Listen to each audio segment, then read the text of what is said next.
अगली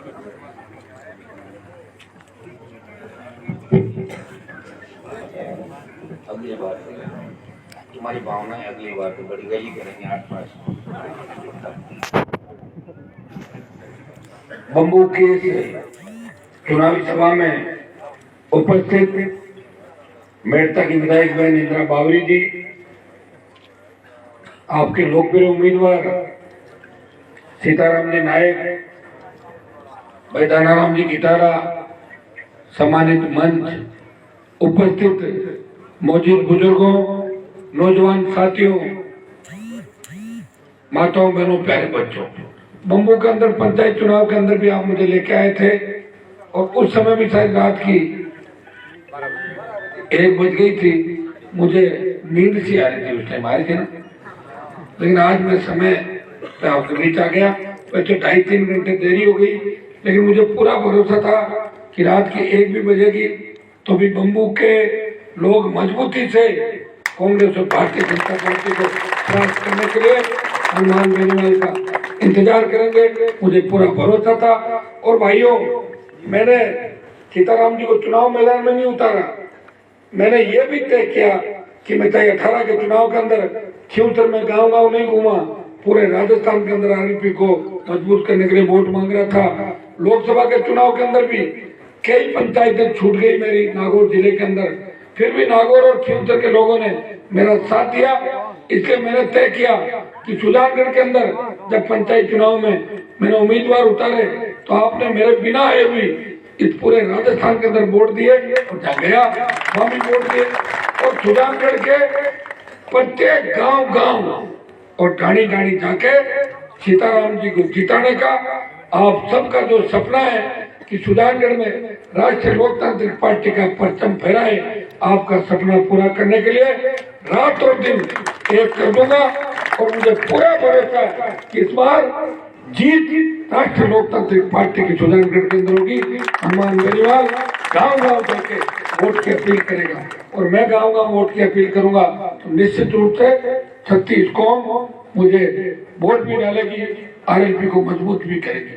भाई, आरएलपी राजस्थान की वो पार्टी है जिसने राजस्थान में 2 दलित विधायक 3 में से जिता के दिए। मेड़ता से इंदिरा बावरी राष्ट्रीय लोकतांत्रिक पार्टी से जीत के राजस्थान की विधानसभा के अंदर पहुंची और भोपालगढ़ से पुखराज गर्ग, ये दोनों मेरे साथ 18 में चुनाव जीत के गए। बसपा पार्टी तो अपने आप को दलितों की हितैषी पार्टी कहती है, एक भी शेड्यूल कास्ट का विधायक जीता के विधानसभा में नहीं ले गई और जो 6 जीते थे वो भी गहलोत ने खरीद लिए और ये 8 में भी खरीदे और अब की बार भी खरीदे। इन चुनाव के अंदर भी आपने देखा होगा कि अगर आरएलपी नहीं होती तो चुनाव कांग्रेस और भाजपा के बीच ही होता। सारी पार्टियां पहले मैदान छोड़ के भाग गई थी, चाहे लाल झंडा हो, चाहे पीला झंडा हो, चाहे दूसरा झंडा हो, एक भी नजर नहीं आ रहा है। अगर आ रहा है तो कोई कांग्रेस को वोट डलवा रहा है और कोई भाजपा को फोन पे वोट डलवा रहा है। ये काम जरूर ये दूसरे झंडे वाले राजस्थान के अंदर कर रहे हैं।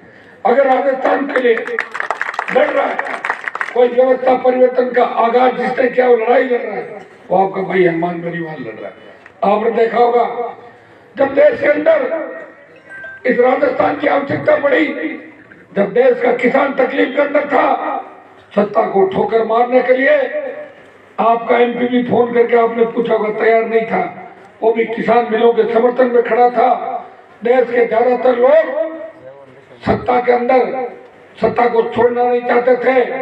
हरियाणा, पंजाब, उत्तर प्रदेश और दिल्ली से तमाम किसानों ने और नौजवानों ने जो सोशल मीडिया पे मुझे नई ऊर्जा देते हैं, वो एक ही मांग कर रहे थे, हनुमान जी आप गठबंधन तोड़ो और जयपुर दिल्ली राष्ट्रीय राजमार्ग को जाम करो, शाहजहांपुर बॉर्डर जाम करो।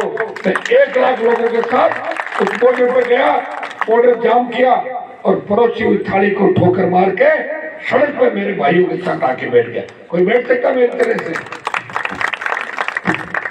एमपी तो आपके भी है, खूबसूरत भी आपके एमपी भाई देखो, और नौजवान भी कितनी दूसरी बार बन गए, तीसरी बार एमपी तो और भी है देश के अंदर, किसान के बेटे हैं।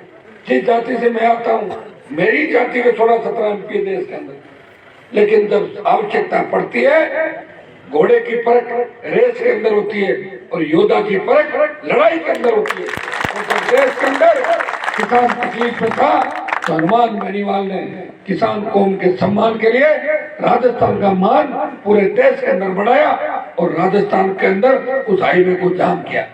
आज तो कई लोग झंडे लेके घूम रहे हैं कि हमने हाईवे जाम किया, वो तो थे ही नहीं हाईवे उस समय। जब मैं गया था तो 15-16 लोग एक कोने में बैठे थे अंधेरे के अंदर। मैंने कहा तुम हरियाणा पुलिस थी, वो यहाँ कौन बैठे हैं? और यहाँ तो आपके लोग हैं। उसमें रामपाल जी जाट को मैं पहचानता था, वो पहले दिन से बैठे थे। 12-13 लोग मुझको आप कौन हो? बोला हम तो हरियाणा के हैं। तो ये हाईवे तो बोले साहब आज आप आए हो जब भी जाम हुआ हाईवे। पहले हमें तो कोने में बिठा रखा साइड में, कोने के अंदर तखेल के सर्विस रोड पर। वो जाम हनुमान बेनीवाल ने किया था। और दोबारा आपकी इच्छा हुई कि आप तो लड़ो, तो पड़ोसी थाली को ठोकर मारी 3 बार राजस्थान के अंदर और 1 बार दिल्ली के अंदर ठोकर मारी। भाइयों मेरा कोई मकसद ये नहीं है कि मैं रात को आपको भी जगाऊं और मैं रात भर संघर्ष करता रहूं। मेरा मकसद है कि राजस्थान की सत्ता पे किसानों का कब्जा हो। एक बार आप लोग सत्ता का आनंद लेते। आज कितने तकलीफ के अंदर होते, हर कोई आता है विचार बढ़ के चला जाता है, सही लोड बढ़ा के भेज देता बिल और आप लोगों को तकलीफ पड़ती है। आपने आप ये डिपार्टमेंट ऐसी की दुनिया ने घेर दी तोड़ दी और उनको खत्म कर देंगे डिपार्टमेंट उन डिपार्टमेंटों को बंद करके और आपके हवाले कर देंगे। आपकी तकलीफों की माला गले के अंदर पहन के अगर कोई व्यक्ति रात और दिन इस किसान कौम को बचाने के निकला है तो नागौर का शासक आम आदमी गरीब आदमी की चिंता करता है, वो शेड्यूल कास्ट की भी चिंता करता है, वो आदिवासी की चिंता भी करता है, वो हर वर्ग की चिंता करता है और तमाम राजस्थान की चिंता करता है। इस राजस्थान की बिगड़ती हुई कानून व्यवस्था के लिए हार्डकोर अपराधियों से अगर उनको सलाखों के पीछे पहुंचाया और किसी के साथ भी अन्याय हुआ और हनुमान बेनीवाल को याद किया, उस परिवार को न्याय दिलाने का काम अगर किया, हनुमान बेनीवाल ने 20 साल के अंदर हजारों ऐसे उदाहरण मैं आपको बता दूं जो व्यक्ति आपके लिए लड़ रहा है। आपके यहाँ जो सीटें भरी गई इस इलाके के अंदर, आपके अमीरों के अंदर तो लोट बढ़ा के भेजा गया। मैं आपको विश्वास दिलाता हूँ कि 15 दिन अभी सीट भर भी दी तो उसको समेट के अपने पास रखना। मैं दोबारा आऊंगा, सारी सीटें फाड़ के फेंक दूंगा, ये मैं भाइयों मैंने ये मांग उठाई। किसी कांग्रेस भाजपा ने ये बात नहीं कही कि बेरोजगारी भत्ता मिले। आज से पहले कोई बात हुई थी क्या बेरोजगारी भत्ते की? ये हमारे संघर्ष के बाद ही कांग्रेस ने 5000 और बीजेपी ने 3500 बेरोजगारी भत्ते की बात करी। मैंने मुफ्त बिजली की बात करी राजस्थान के अंदर। किसान जो तकलीफ के अंदर है, पहले अंग्रेजों का राज, राजाओं का राज, अकाल का साया और नेताओं ने इतना धोखा दिया कि किसान रसातल के अंदर चला गया। हमने नागौर से हुंकार भरी कि किसान कर्ज मुक्त होना चाहिए। 1 लाख करोड़ का जो कर्जा किसानों पे वो संपूर्ण कर्जा माफ करे राजस्थान की सरकार।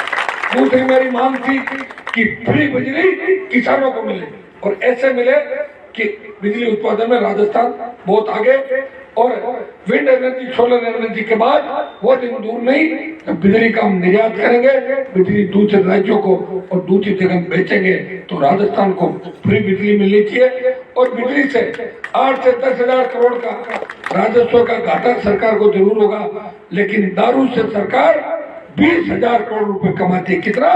20,000 करोड़। दारू तो बंद नहीं किया सरकार ने, शराबबंदी लागू तो नहीं की राजस्थान की सरकार ने।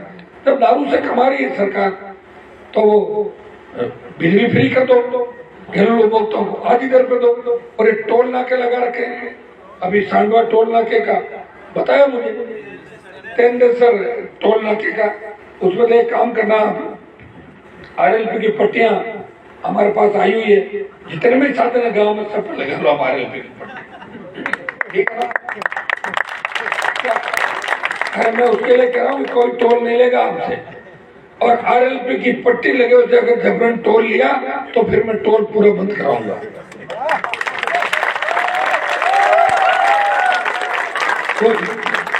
धान की पट्टियां अपने पास है ना, सुबह भिजवा देना गाँव से।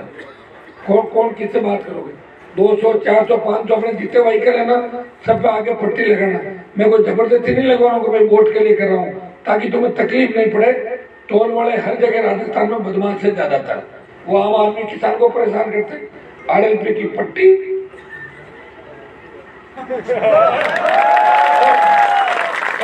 खांडवा का टोल कोई नहीं, आसपास के टोल नाकों पे भी कोई तंग नहीं करेगा आपको। कहीं भी निकल जाओ, मान लो रात को कहीं जाना पड़ जाए, मान लो इनको जरूरत पड़ जाए रात को कहीं जाना,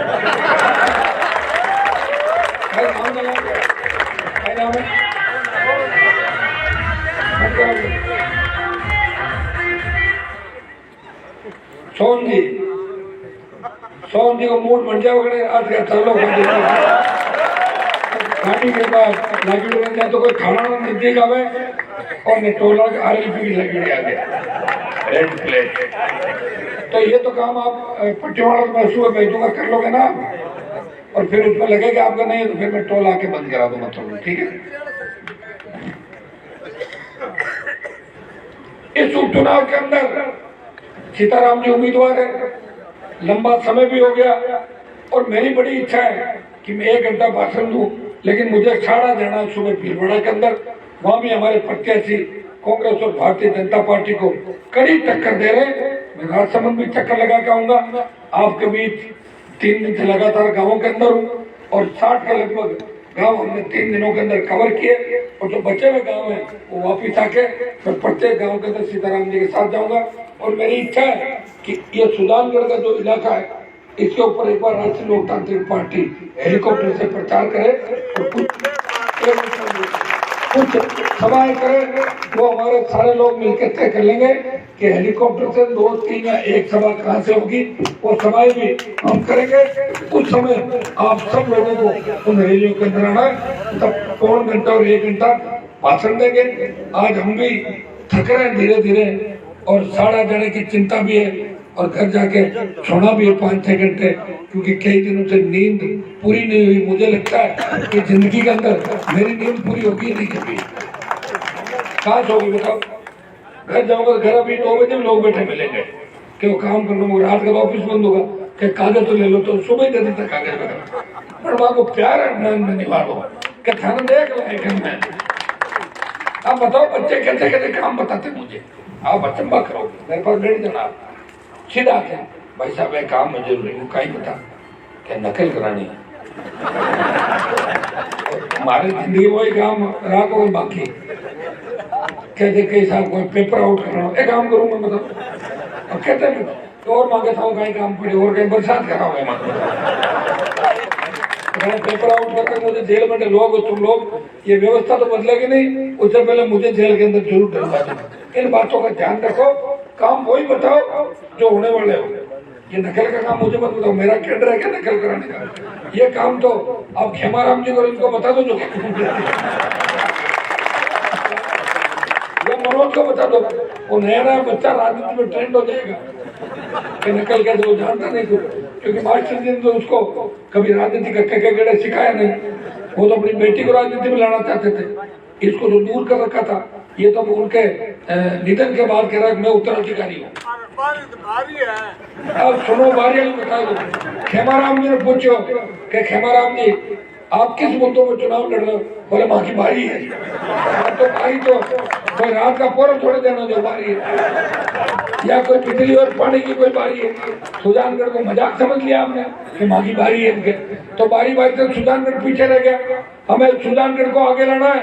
हनुमान बेनीवाल अभी लोकसभा के सत्र के अंदर ताल छापर के अभ्यारण्य को एक हाईटेक अभ्यारण्य बना के राष्ट्रीय अभ्यारण्य घोषित कराने की मांग लोकसभा के अंदर करी, एलिवेटेड रोड बनाने की बात करी, पुल बनाने की बात करी, उसके ऊपर नौका से सीकर नई रेल लाइन बने इसकी बात करी, और सुजानगढ़ के प्रत्येक खेत के अंदर सिंचाई का पानी आए इसके लिए भी बड़ी लड़ाई लड़ेगा। ये आपको दिलाता हूँ भाइयों, सुजानगढ़ पे मोदी की भी नजर है और गहलोत की भी नजर है। अगर सुजानगढ़ में आपने RLP को जिता दिया तो गहलोत बीमार हो जाएंगे और प्रधानमंत्री को भी ताकत का अंदाज लग जाएगा कि किसानों के जो 3 मिल में लाया हो और हनुमान मेरा साथ छोड़ के गया, 23 में भी भारतीय जनता पार्टी को सत्ता के नजदीक नहीं आने देगा। ये मैसेज आपको दिल्ली तक देना है, और ये मैसेज जब जाएगा जब मम्मू के अंदर जिस तरह पंचायत चुनाव में पंचायत साहब ने मतदान किया, उससे दुगना मतदान इस बार करना है। उस समय हो सकता है कि अपने ही लोग सारे लड़ रहे होंगे कांग्रेस बीजेपी और आरएलपी से, लेकिन इस चुनाव में सुजानगढ़ को आजाद करना है, नई आजादी सुजानगढ़ को दिलानी है। और कांग्रेस और भारतीय जनता पार्टी से तो जीता भी दोगे तो कोई वसुंधरा जी को मम्मी कहेगा, कोई गहलोत को पापा कहेगा, या तो आरएलपी अगर जीती तो आम आदमी की पूछ होगी और दिल्ली तक संदेश जाएगा कि राजस्थान परिवर्तन के पथ में, साड़ा में भी हमारी मजबूत स्थिति है और सुजानगढ़ और साड़ा अगर दोनों जीत गई तो आरएलपी में नेताओं की इतनी लाइन लग जाएगी कि हर कोई मम्मू में आएगा कि थे सिफारिश करो हमारा आरएलपी ज्वाइन कराए तो मैं लोगों को तैयार करता हूँ कि यार मेरे साथ लड़ने के लिए कोई तो आओ। ये नौजवान जरूर आते हैं, लोग कहते हैं साहब मैं था बात करा, फिर वो क्या हुआ और मैं वसुंधरा जी को फोन आएगो आगलो टिकट पक्को, मैं क्या आगलो वसुंधरा की ठाको कट जाए, अपन टिकट का ठापड़ी 3 साल पहले क्या गहलोत साहब को फोन आएगो, मैंने बुलाया, तभी गहलोत नहीं बुलाता हूँ, कोई गहलोत का पीए ये चपरासी में टेलीफोन कर दे या थाने का थानेदार कह दे कि थाने में बात करना दूसरी के लिए, लोग बताओ लोगों के हालात ये है। इन हालातों से लड़ने के लिए हनुमान बेनीवाल आपके बीच है। जिस तरह भगत सिंह आजादी के आंदोलन के अंदर नौजवानों के अंदर जो जोश और ऊर्जा भरी थी, वही हनुमान बेनीवाल राजस्थान के नौजवानों के अंदर जोश और ऊर्जा भर के व्यवस्था परिवर्तन की लड़ाई लड़ रहा। भाइयों आपका भाई भगत सिंह की भूमिका के अंदर है, उसका साथ देना। हनुमान बेनीवाल जितना मजबूत होगा उतना ही आम आदमी और गरीब आदमी मजबूत होगा।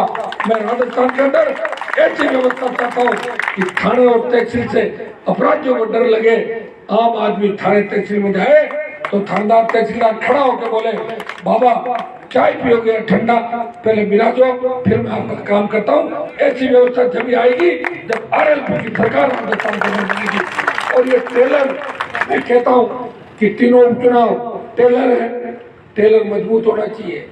टेलर अच्छा होगा तो पिक्चर अच्छी आएगी, टेलर अगर कमजोर हो गया तो पिक्चर भी वैसी होगी। इसलिए इस बार टेलर दिखा दो कि ये टेलर है और पिक्चर बाकी है 23 की। कांग्रेस और भारतीय जनता पार्टी को ये डर तो सताने लग गया कि एक पार्टी की थर चली गई सुजानगढ़ के अंदर, अब ये तय नहीं हो पा रहा कि कौन सी थर जाएगी। तो ये आप लोग सारे मिलके मदद करो, सीताराम जी पे भरोसा करो, ये आपको छोड़ के नहीं जाएंगे, आपके लिए प्रयास भी करेंगे। तब इन्होंने बताया आपको पहले चुनाव ये लड़े थे तब बसपा से लड़े, इतना संपर्क इनका था नहीं, लेकिन इस बार 36 को उनके लोगों ने मिलके हमने मिलके शुभ मुहूर्त में इनको टिकट दिया है। और नौजवानों का मानस भी था कि भाई सीताराम जी को उम्मीदवार बनाए और आप सबकी इच्छा से उम्मीदवार बनाया। और भाइयों पिछली बार भी सुजानगढ़ के अंदर आपने 40,000 वोट निर्दलीय उम्मीदवार को दिए थे कि नहीं दिए थे? जिस उम्मीदवार के लिए हनुमान वोट मांगने थोड़ी आया था, ठीक है ना। और इनके समाज के इंदिरा जी बैठी है, इनके समाज के वोट भी नहीं मिले तो उस उम्मीदवार को मिले थे क्या? तो ये जोड़ लो 20,000, 40 20 की तरह 60 और 15 मेरे जोड़ो जो मैं मांग रहा हूँ। देखो मैं भी तो आ गया आपके बीच, 2 साल में 5,000 वोट बढ़ भी तो गए सुजानगढ़ के अंदर। और अब की बार राजपूत समाज और मुसलमानों का जो सहयोग मिल रहा है वो अलग से जोड़ दो, वो भी आरएलपी को वोट देकर तो पूरा आशीर्वाद देना चाहते हैं। मुझे लग रहा है कि राष्ट्रीय लोकतांत्रिक पार्टी की जीत निश्चित है। हिम्मत और हौसला रखना। और सोहन जी 17 तारीख तक यही मजबूती राखनी था, बड़ा राग नहीं दिन में मत कर दीजिए। बहुत बहुत आपको धन्यवाद।